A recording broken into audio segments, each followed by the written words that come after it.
ఇక మార్నింగ్ న్యూస్లో ముందుగా ఈనాడు దినపత్రికను చూద్దాం. పర్యాటకులపై పంజా, జమ్మూ కాశ్మీర్లో ఉగ్రవాదుల ఘాతుకం, 2 విదేశీయులు సహా 28 మంది మృతి. చనిపోయిన వారిలో హైదరాబాద్ వాసి, కర్ణాటక వ్యాపారి, క్షతగాత్రుల్లో మహారాష్ట్ర, గుజరాత్, ఛత్తీస్గఢ్, ఒడిశా వాసులు. సైనిక దుస్తుల్లో వచ్చి కాల్పులు జరిపిన దుండగులు. పహల్గామ్ పట్టణానికి 6 కిలోమీటర్ల దూరంలో దారుణం, రక్తసిక్తమైన మినీ స్విట్జర్లాండ్. ఇక ఇది అత్యంత ఘాతుకం. తీవ్రంగా ఖండించిన ముర్ము, మోదీ, ట్రంప్, పుతిన్ సహా పలువురు నేతలు. సౌదీ అరేబియా పర్యటన కుదించుకొని మోదీ తిరుగు ప్రయాణమయ్యిండు. ప్రధానమంత్రి చుట్టూ ఎత్తైన పర్వతాలు, చెంతనే అందమైన లోయ, దాని అంచునే విశాలమైన మైదానంలో చిక్కగా పరుచుకున్న పచ్చిక బయలు. ఆహ్లాదకరమైనటువంటి వాతావరణంలో రమణీయ ప్రకృతిని ఆస్వాదిస్తూ దేశ విదేశాల పర్యాటకులు ఆదమరిచి ఉన్న వేళ ఉగ్రమూక తుపాకులతో విరుచుకుపడింది.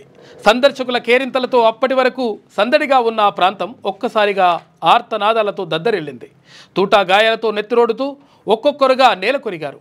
పచ్చని మైదానం రక్తసిక్తమైంది. ముష్కరుల అమానవీయ చర్యకు నాగరిక ప్రపంచం నివ్వెరపోయింది. ఇక జమ్మూ కాశ్మీర్లో గతంలో ఎన్నడూ లేని విధంగా పర్యాటకులపై నేరుగా జరిగిన అతిపెద్ద ఉగ్రదాడి ఇది. ఇక కాల్పులను అత్యంత హేయమైన చర్యగా భారత రాష్ట్రపతి ద్రౌపది ముర్ము, ప్రధాని మోడీ, అమెరికా అధ్యక్షుడు డొనాల్డ్ ట్రంప్, రష్యా అధ్యక్షుడు పుతిన్ పేర్కొన్నారు. సాయుధ మూక అనాగరిక చర్యను తీవ్రంగా ఖండించారు. ఘటనపై భారతీయ జనతా పార్టీ, కాంగ్రెస్ సహా వివిధ పార్టీల నేతలు దిగ్భ్రాంతి వ్యక్తం చేశారు.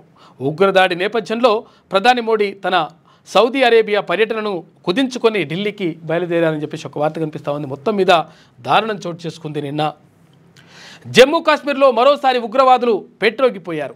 మినీ స్విట్జర్లాండ్గా పేరొందిన అనంతనాగ్ జిల్లా పహల్గామ్ సమీప బైసరన్ లోయలోని పచ్చిక మైదానంలో విహరిస్తున్న పర్యాటకులను సాయుధ ముష్కరులు చుట్టుముట్టి కాల్పులకు తెగబడ్డారు. ఈ ఘటన మంగళవారం మధ్యాహ్నం 3 గంటల సమయంలో చోటు చేసుకుంది. దుండగులు అతి సమీపం నుంచి తుపాకులు ఎక్కుపెట్టి తూటాల వర్షం కురిపించారు. మహిళలు, చిన్నారులను వదిలిపెట్టి పురుషులే లక్ష్యంగా దాడి చేశారు. 28 మంది పర్యాటకులు ప్రాణాలు కోల్పోయారు. 10ల సంఖ్యలో గాయపడ్డారు. కాల్పుల శబ్దం విని అప్రమత్తమైన భద్రతా బలగాలు హుటాహుటిన ఘటనా స్థలానికి చేరుకొని ఉగ్రవాదుల కోసం వేట మొదలుపెట్టాయి. ప్రధాని మోడీ సూచన మేరకు కేంద్ర హోంశాఖ మంత్రి అమిత్ షా మంగళవారం రాత్రి శ్రీనగర్కి చేరుకున్నారు. మృతుల్లో 2 విదేశీయులు ఉన్నట్లు అధికారులు గుర్తించారు. హైదరాబాద్లో నివాసం ఉంటున్న నిఘా విభాగం అధికారి మనీష్ రంజన్, కర్ణాటకకు చెందినటువంటి వ్యాపారి మంజునాథ్ ప్రాణాలు కోల్పోయారు. పర్వతాల మధ్య ఉండే బైసరన్ ప్రాంతానికి కాలినడకన లేదా గుర్రాలపై మాత్రమే చేరుకునేటువంటి అవకాశం ఉంటుంది.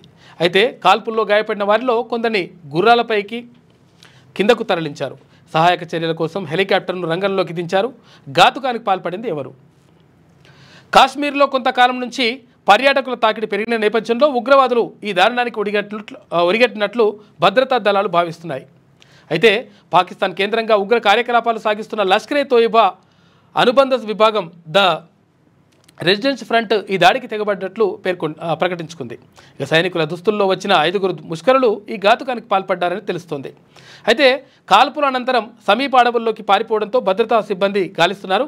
అమర్నాథ్ యాత్రను అడ్డుకునే కుట్ర.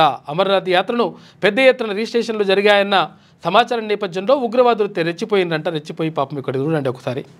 ఉగ్రవాదులు జరిపినటువంటి కాల్పుల్లో పడిపోయినటువంటి వ్యక్తిని వద్ద రోధిస్తున్నటువంటి మహిళ పాపం హనీమూన్ కోసం అండి అక్కడికి వెళ్ళిందంట. వెళ్తే భర్తను కోల్పోయింది. అక్కడ దారుణమైనటువంటి పరిస్థితిలోకి ఉన్నారు వాళ్ళకి సంబంధించినటువంటి ఒకసారి విజువల్స్ చూసుకుంటే పాపం అప్పటి వరకు సంతోషంగా తర్వాత ఆహ్లాద వాతావరణాన్ని ఎంజాయ్ చేద్దామని చెప్పేసి వెళ్ళినటువంటి వాళ్ళకు ఒక్కసారి వచ్చేసి విరుచుకుపడి కాల్చేసారు కొడుకులు.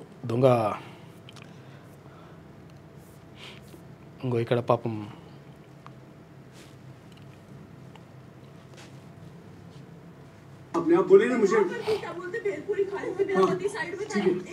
ఇక్కడనే జరిగింది. आप टेंशन मत लो, अब बेटा आप यहाँ पे रहो, हम साथ में। मैडम ये जो भीड़ साहब है प्रेसिडेंट, आप टेंशन मत लो। मेरे बेटे का बच्चा ఇక్కడ చంపేసి मत लो, मैं आ रहा हूँ। मैं कहाँ पे आपका ये हस्बैंड? क्या हुआ इसको, क्या हुआ? Please ask for help. We don't need Okay, don't worry, don't worry. You okay? You need a water, sir? Sir, we'll manage. Just ask for help. Okay, you first you give the heads water. ఇట్లా మొత్తం కూడా దారుణానికి పాల్పడ్డారు దుర్మార్గులు, మొత్తం కూడా చంపేసినారు. హృదయ విదారకమైనటువంటి ఘటన నిజంగా కూడా ఫ్యాక్చువల్గా వాళ్ళకు అంటే ఇట్లా జరుగుతుంది, తర్వాత ఇట్లా ఇటువంటి పరిస్థితులు ఉంటాయని కూడా తెలియదు. విదేశాల నుంచి వచ్చినటువంటి ఇద్దరు పర్యాటకులను కూడా కాల్చి చంపేసినారు. నిజంగా వాళ్ళు నరరూప రాక్షసులు అనాలన్నా వాళ్ళని ఏమనాలన్నా కూడా తెలియదు. Waste of fellows. భద్రతా సిబ్బంది ఇక్కడ వాళ్ళని తీసుకెళ్తా ఉన్నారు. ఐడి కార్డు చూసి కాల్ చేసినట్ట పాపమీనని. దాడిలో హైదరాబాద్కు చెందినటువంటి ఎస్ఐబి సెక్షన్ అధికారి మనీష్ రంజన్ మృతి.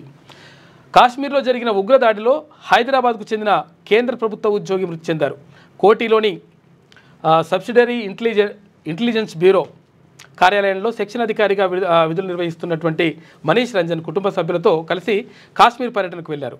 భార్య, ఇద్దరు పిల్లలు ముందే ఆయన్ను ఉగ్రవాదులు కాల్చి చంపినట్లుగా తెలుస్తోంది. అయితే కుటుంబ సభ్యులను మాత్రం వదిలిపెట్టి ఆయన ఐడి కార్డు చూసి మరీ కాల్పులు జరిపారని చెబుతున్నారు. బీహార్కు చెందినటువంటి మనీష్ ఉద్యోగరీత్యా హైదరాబాద్లో ఉంటున్నాడు. పాపం చంపేసిండ్రు. ఇట్లే లక్ష్యంగా టెర్రర్ అటాక్. కాశ్మీర్లో మారణ హోమం, 26 మంది మృతి. ఆర్మీ యూనిఫామ్లో వచ్చి మతం అడిగి కాల్పులు జరిపిరట.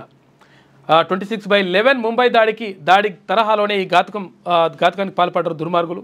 ఇక మృతుల్లో ఎక్కువ మంది హనీమూన్కు వచ్చిన దంపతులే ఉన్నారంట. పాపం కొత్తగా పెళ్లి చేసుకొని కొంచెం అట్లా వెళ్ళేసి విహారయాత్రలు అట్లా చేసేద్దామని అనుకుంటే పాపం ఆ విహారయాత్రలోనే పాపం వాళ్ళని పొట్టన పెట్టుకున్నట్టు ఈ దుర్మార్గులు. హైదరాబాద్కు చెందినటువంటి ఐబీ ఆఫీసర్, ఇద్దరు విదేశీయులు మృతి.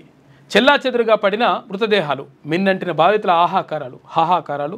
ఇక మినీ స్విట్జర్లాండ్గా పిలిచే బైసరన్లో ఘటన. లష్కరే తోయిబాకి చెందినటువంటి ది రెసిడెంట్ ఫ్రంట్ అనేటువంటి పని అని చెప్పేసి చెప్తా ఉన్నారు. లష్కరే తోయిబా అనుబంధ సంస్థ అంటది. ఘటనపై ప్రధాని మోడీ సౌదీ పర్యటనను రద్దు చేసుకొని వెనక్కి. బాధ్యులను వదలబోమని హెచ్చరిక. హుటాహుటిన కాశ్మీర్కు అమిత్ షా వెళ్ళిండ్రు. దాడిని ఖండించిన ట్రంప్, పుతిన్ భారత్కు అండగా ఉంటామని చెప్పేసి వాళ్ళు ప్రకటించారు.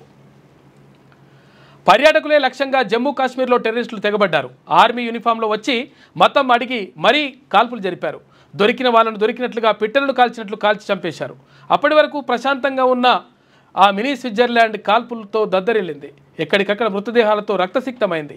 ఆ మారణ హోమంలో 26 మంది ప్రాణాలు కోల్పోయారు. మృతుల్లో పలువురు హనీమూన్కు వచ్చిన దంపతులు కూడా ఉన్నారు.